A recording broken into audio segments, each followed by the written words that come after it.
I sat on the terrace, wrapped in a soft blanket, feeling the cool evening air pleasantly chill my face. The sun was slowly sinking beyond the horizon, leaving a golden trail across the lake surface. Next to me was a cup of green tea, still faintly steaming, and the scent of jasmine filled the air. Andrew had only recently moved in with me after his parents' difficult divorce. At 18, he looked much older. There was a mix of sadness and fatigue in his eyes, as if he had seen too much for his age. I hadn't seen him look so contemplative in a long time. Today, he seemed especially quiet, and I sensed he needed space to process everything that had happened to Anne Evelyn, he called softly as he stepped onto the terrace. I looked up to see him standing in the doorway, shifting uneasily from foot to foot. "Is there anything I can help you with?" I smiled, feeling that there was more to his offer than just politeness. "Of course you can. How about helping me with the garden? The roses need some extra care. They've been especially picky this year." Andrew smiled, and I saw a spark of interest in his eyes. We grabbed the tools and headed to the garden. As we worked together, I began to recall those summer vacations he spent with us as a child. Little Andrew, running around the garden in shorts, with dirty hands, smiled at me with every memory. "Remember when you fell into the pond trying to catch a frog?" I laughed, reminding him of those funny moments that once seemed so important. "How could I forget? You jumped in to save me right away, only to fall into the water right after." He smiled, and the same boyish joy flickered in his eyes again. We laughed together, and I felt a warm, almost familial bond form between us again. The evening embraced us softly with its coolness, and I realized this moment had become an oasis in the storm of emotions that both of us had been going through in recent months. When the garden was in order, we returned to the terrace, enjoying the silence and the sunset. Just when I thought the day had come to an end, I noticed that Andrew was watching me intently. There was something new and inexplicable in his gaze, as if he were trying to understand something important. I felt a slight nervousness, but decided not to dwell on it. Suddenly, Andrew came closer to me. "You know," he began quietly, "I've always known you're not like everyone else. You've always understood me better than anyone." I froze for a moment, feeling a warm sensation rising inside. "Andrew, you've always been dear to me, you know that," I said gently. His gaze did not leave mine. At some point I saw his eyes deepen, as if he had made an inner decision. But instead of continuing the conversation, he suddenly leaned in and lightly touched my lips with his. It was quick, almost fleeting, but I felt my heart suddenly stop. I pulled away, embarrassed and surprised, feeling a wave of warmth wash over my face. An awkward silence hung in the air, but I didn't want to break the moment. "I'm sorry," he whispered, his voice full of regret and confusion. I don't know why I did that." I closed my eyes and took a deep breath. "It's okay," I finally said, although my thoughts swirled like autumn leaves in the wind. "Just let's forget about it, okay?" He nodded, but his gaze remained attentive, almost studying. I tried to smile, but inside I felt something inexplicable begin to slowly make its way into my heart. The next day I woke up early, hoping to distract myself from the thoughts of the previous evening. In the kitchen, I heard the clatter of dishes and immediately realized that Andrew was already up. I wanted to avoid meeting him, to give myself some time to think things over, but it was hard to hide in a small house. I gathered my courage and walked into the kitchen, trying to appear calm. Andrew stood by the stove, frying eggs. He looked focused, but I noticed how he glanced at me briefly, his face reflecting something between nervousness and anticipation. "Good morning," he said too cheerfully, as if trying to dispel some tension. "Good morning," I replied, trying to sound casual. "Breakfast for both of us." "Of course," he smiled, but there was a barely noticeable shadow in his smile. We ate breakfast almost in silence, and I could feel an awkward silence hanging between us. I knew I couldn't just ignore what had happened, but I wasn't ready to bring it up. In the end, I decided that we needed something to do to ease the tension a little. "Andrew," I said, trying to put as much confidence into my voice as possible, "would you help me with the old shed? There's something that needs fixing, and I can't manage it on my own." "Sure, why not?" he answered, clearly glad for the opportunity to distract himself. We went to the old shed, where garden tools and wooden crates were stored. I turned on the light, and the dim bulbs illuminated the dusty room with a soft yellow glow. We started sorting tools, moving boxes, and discussing what should be kept and what should be thrown away. With every minute spent in that cramped space, I felt the tension between us growing. His presence seemed too close, too palpable. I buried myself in a shelf trying to focus on what I was doing when I suddenly felt his gaze on me. "You can't just pretend nothing happened," he said quietly, his voice a mix of embarrassment and determination. I froze, feeling my heart start to beat faster. "Andrew, I'm not sure we should be discussing this," I replied, trying to sound calm. But inside, a storm was raging. He took a step closer, his voice growing more intense. "No, we have to. Because I feel that something important happened, and you know it too." I turned away, not knowing what to say. His words were direct, but at the same time, there was something in them that touched me. At that moment, I felt his hand touch mine.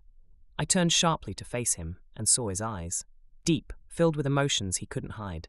"Andrew, don't," I whispered, but he stepped even closer. I could feel his breath on my skin, and at that moment, everything around us seemed to disappear. Suddenly and abruptly, as if it was beyond his control, he kissed me again. This kiss was entirely different, more insistent, with a hint of desperate need for a response. For a moment, I stood still, but then I stepped back, feeling my head spin. "No, this is wrong," I said, pulling away but unable to tear my gaze from his eyes. I didn't know what to do next or how to react. It all seemed too confusing and dangerous. Andrew immediately backed away, his face flushed with embarrassment. "I'm sorry, I just can't figure out what's happening." His voice trembled, and I realized he truly didn't know what to do. I took a deep breath, trying to find the right words. "Andrew, we need to set boundaries. What's happening could hurt us both," I said softly, trying to calm both him and myself. He nodded, but his gaze showed that he didn't agree. "Just let me figure this out," he muttered, and I sensed that this conversation would continue, would build up like a wave ready to crash on the shore. We returned to the house in silence, each lost in our thoughts.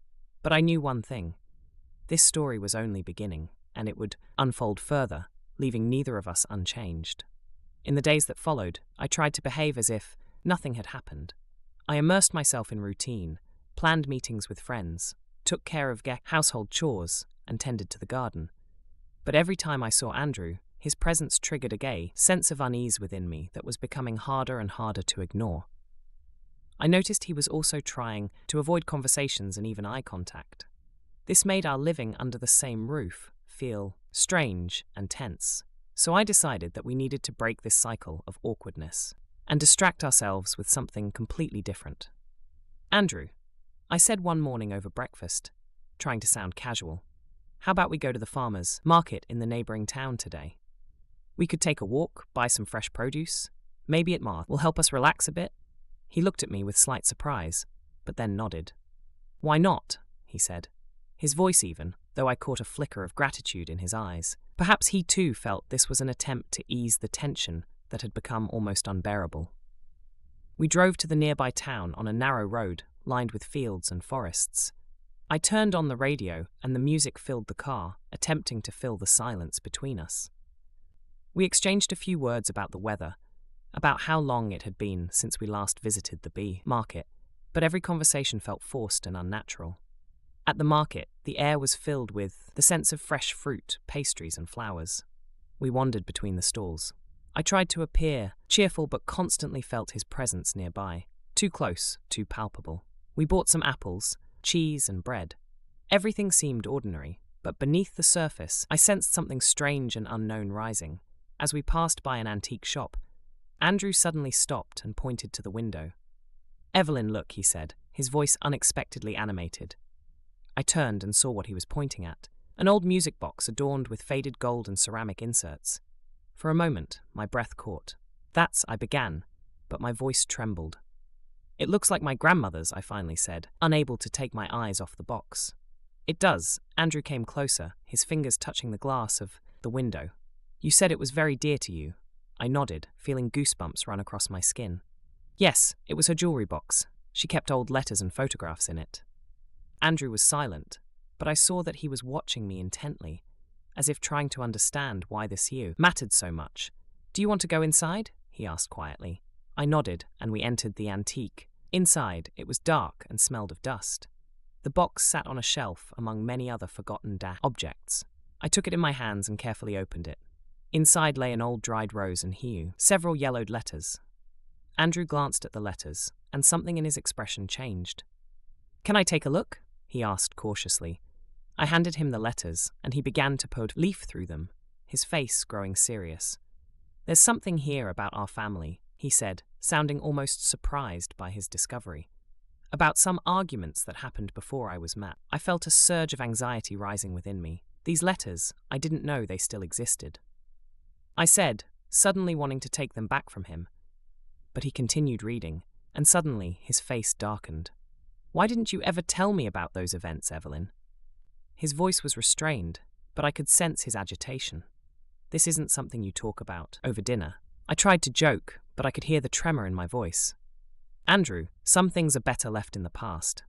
He nodded, but he didn't look convinced. "Maybe," he replied quietly. "But I'm beginning to realize that there is much more hidden in our family than it seems." I felt a chill in my chest, the letters, the old music box, the tension between. It all began to form a confusing and troubling picture. I didn't know what to do next, but I could clearly sense that the situation was slipping out of my control. And as we left the shop, I realized that our trip to the market hadn't eased the tension. It had only made it more tangible, more ominous. We returned from the market in silence, each lost in our own thoughts. The old letters and the mysterious music box had added even more uncertainty to our already tense. I felt an invisible weight pressing harder on my shoulders. Andrew also looked thoughtful, his gaze occasionally drifting to the window, as if he was trying to find answers to some inner questions. To try and relieve some of the tension, I suggested we take a walk to the lake and have a picnic. The lake had always been my place of peace and solitude, where I felt safe. I hoped the walk would help us both find some balance. We walked along a winding path surrounded by tall trees until we reached the old wooden dock. Andrew immediately suggested we go for a swim, like we used to do when he spent summers with us as a child.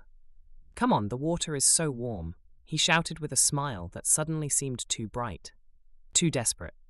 I laughed, watching him dive into the lake, breaking the smooth surface of the water into 1,000 tiny splashes. He seemed so young and full of life that I suddenly felt older and more vulnerable than ever before.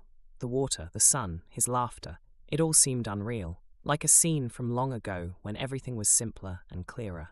Andrew swam back to the shore, his hair wet, water droplets running down his face, and I couldn't take my eyes off him. He came closer, laughing, and splashed water at me.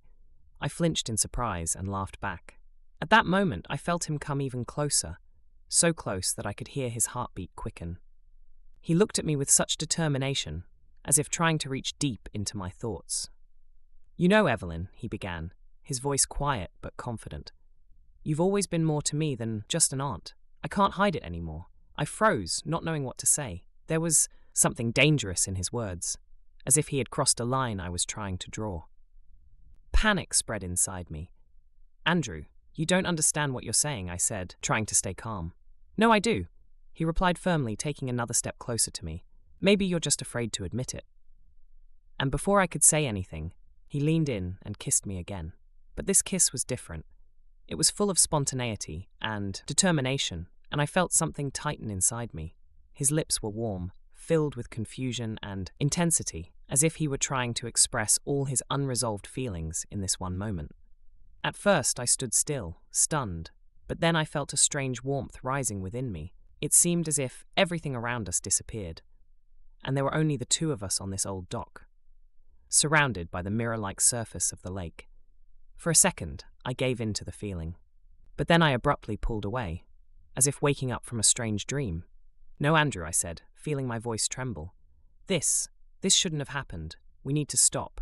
His face twisted with pain for a moment, but then he became serious again. "Why?" he asked quietly. "Why are you so afraid of this?" I didn't know how to answer, and a sense of helplessness grew inside me. "Because it's wrong." I finally managed to say, "You're still young. You're just confused." He stepped back, his face becoming even more serious. "Do you really think this is just confusion?" he said bitterly.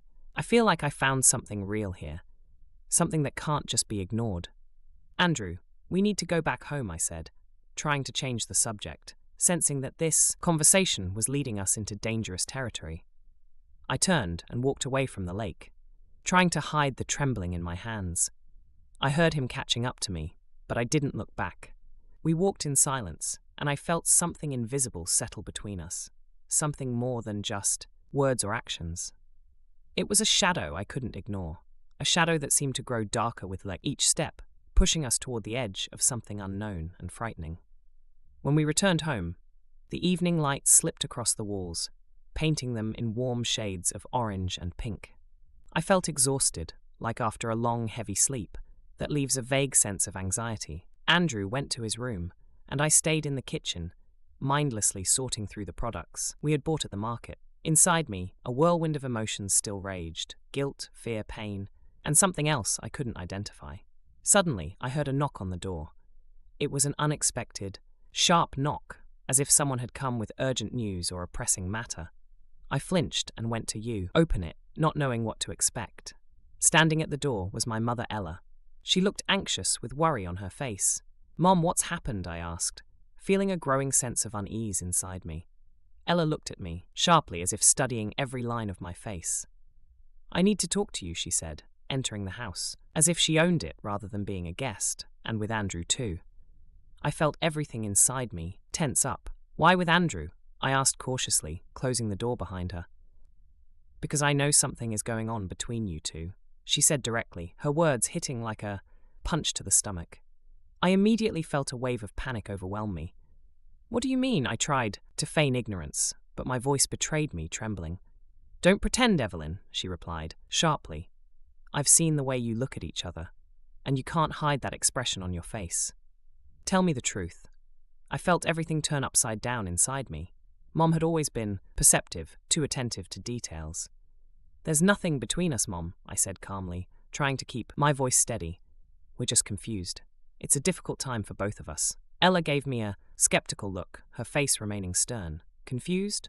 Evelyn, you know it's more than that. I heard Andrew saying something to you this morning.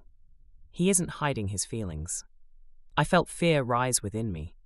"What did he tell you?" I asked, trying to keep the tremor out of my voice. "He didn't say anything specific," she replied. "But I saw his face when he left. He's clearly in love with you. And that's wrong, Evelyn. You have to stop this before everything gets out of control." At that moment, Andrew appeared in the doorway of the kitchen. His face was serious, but calm. "What are you talking about?" he asked, his eyes darting between me and Ella. "That something is happening here that isn't right," Ella said sharply, turning to him. "You need to understand that this can't continue." Andrew tensed up, and I saw the same spark in his eyes that I had seen by the lake. "You don't understand," he said, his voice steady but tinged with irritation. "I know what I feel. And this isn't just some whim." "Andrew, stop," I intervened, trying to take control of the situation. "You shouldn't talk about this like that. It's more complicated than it seems."